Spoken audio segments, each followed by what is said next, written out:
Phil, Monday Night Football was flexed. I know you and I were talking about it last night. What have you learned since then, asking around and doing a deep dive on why this game got moved? Yeah, I've talked to a few people who would have some insight to this. And the first thing I would say is I don't believe the Krafts were shocked by this. And I don't believe they were flipping furniture over this either or chucking cell phones at the wall. They would have been informed that this was a possibility. They knew this was a possibility given where the team sits record-wise. And so to think that they were stunned, it's not positive, is not my understanding of it. Now, of course, it's not what you're looking for. You're 2-9 in the league, and the league is the one that makes the final decision on this. The league has determined that they would rather not have the product that you've been putting out there on the field week to week on a national television scale. Ouch. So that hurts. Now, I would say there is a silver lining to this, if you want to call it that, if you're Robert, which I didn't consider ahead of time.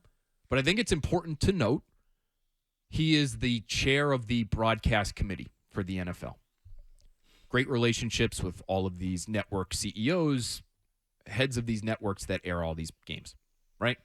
So he has, in the past, this past offseason specifically, pushed for more flexibility for the networks and flexing games, not just from Sunday to Sunday, moving games off of Sunday night, but having even more flexibility than that and being able to go, as is the case here, from Monday to Sunday or even Thursday to Sunday. All right. And so there is an element of a league-wide benefit to having one of these games happen this year. It wasn't guaranteed to happen, but now you get the trial balloon. And I think this is sort of a perfect storm kind of game where if you're Robert Kraft and you're among the owners that were pushing for more flexibility for the networks and you want to continue to foster those relationships and you want to keep this thing going, there is a silver lining in that, okay, let's just see how this goes. And now he appears to be the ultimate team player because not only did he push for this, but now that it affects your team, yes, I will go along with this because I'll take one on the chin. This is what's best for everybody. Sure. Because he'd be a hypocrite if he were to be upset with getting flexed out of Monday night when, in fact, he was the one that wanted games flexed out of Monday nights. And do you remember in the offseason, John Mara making very public comments about this isn't fair to our fans, moving games from one day to another day. How could we do this as a league? Well, if there ain't much pushback, and honestly, I would be surprised if there's a lot of pushback from Patriots fans.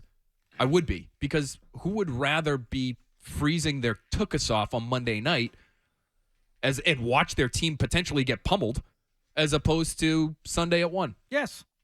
I think there's going to be minimal pushback, and I think Robert and the other owners that have been for this type of flexing can go to the rest of the league and say, look, fans are okay with it. Let's do more. That'll make the networks happy. That'll continue to improve our relationship with these networks, and we'll go from there.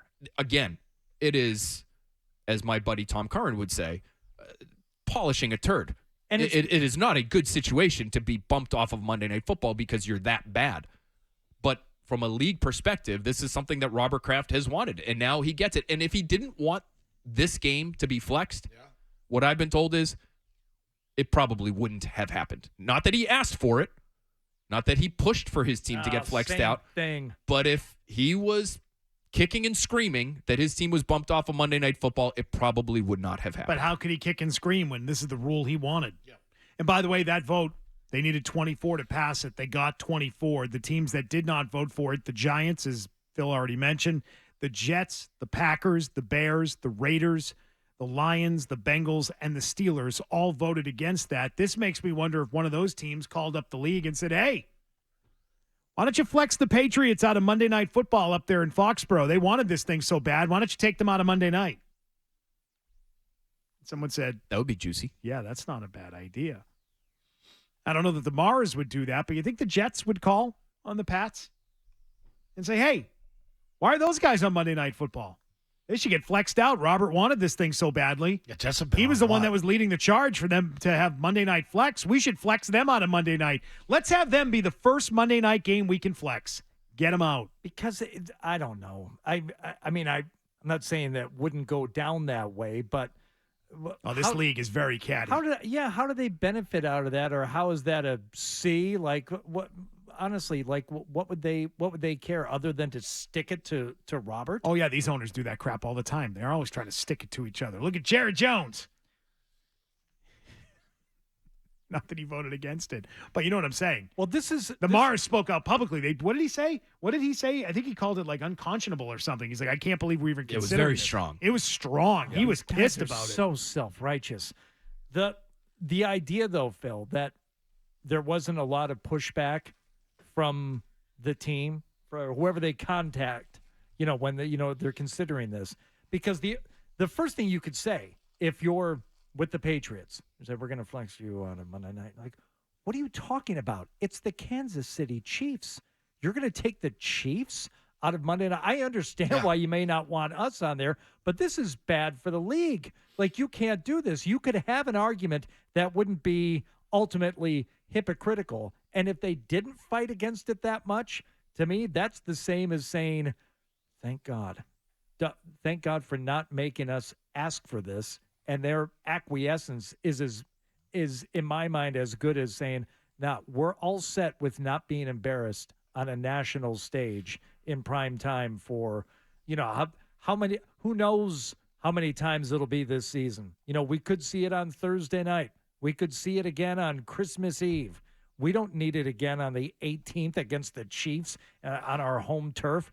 Thank you. No, that's a great idea. Saves us making the phone call. And I think that would have, what you just mentioned, the 3 straight primetime games would have factored into the league's decision-making on this too. Do we really need to have these guys on primetime 3 weeks in a row? So we get the opportunity to flex it now. And I do think, to your point, I said this last night on Early Edition with Beetle, to me, it's more embarrassing to get embarrassed on Monday Night Football than to have the announcement drop on Thursday afternoon or whatever it was that they've been flexed out. Both are embarrassing. Don't get me wrong. But you're not going to remember this weeks from now, years from now. If you suffer a beatdown on Monday Night Football to the Chiefs like they did in 2014, people never forget. And think of the cameras, the shots of sad Bill Belichick on the sidelines and Mac Jones with a poncho on because he's the emergency third quarterback, and the shots up to the owner's booth of Robert Kraft and Jonathan Kraft talking about how they're not good enough. Good point. That to me is more embarrassing than what we saw yesterday and and us talking about it now, because we'll talk about it yesterday, today. Maybe it'll come up again. I'm sure it'll come up again when the game actually rolls around. It was talked about when Robert was in Germany and he just hung his head with the puffy jacket. Like, everybody talked about that. Every facial expression would be talked about. You're right. And I didn't. My apologies for not catching Early Edition last night. He said he was going to watch, and then he didn't, Phil. Can you believe that? Are you serious? But I started the show today by saying, you know what? I wouldn't be surprised if the Patriots asked for this. And Beatles said, yeah, Phil already mentioned that last night. Not in those words, but kind of floated out the idea. I didn't think that they would have asked for it, but it wouldn't have surprised me if somebody in the league office or somebody with the networks would have said, do we really want to have a 3.5-hour eulogy for the Patriots dynasty on Monday Night Football? Expressed was that it was beneficial to the Patriots. Yeah, and that was the biggest point I think you made today. And I didn't even really factor in the benefit to Kraft and the league at large when it comes to this flexing stuff and the trial balloon nature of moving it from Monday to Sunday, and how does it work, and how much complaining do you get from fans, and if it's not all that much, then maybe you see more of it, and maybe the next one you see is a Thursday to Sunday, which is a 4-day swing, and you might get even more complaining. But if there's not as much as you would have expected, then you continue to see these things, and the networks benefit from it, and they're happy. You continue to get these ungodly sums of money that are coming to the league because of these relationships, and that's a good thing for owners.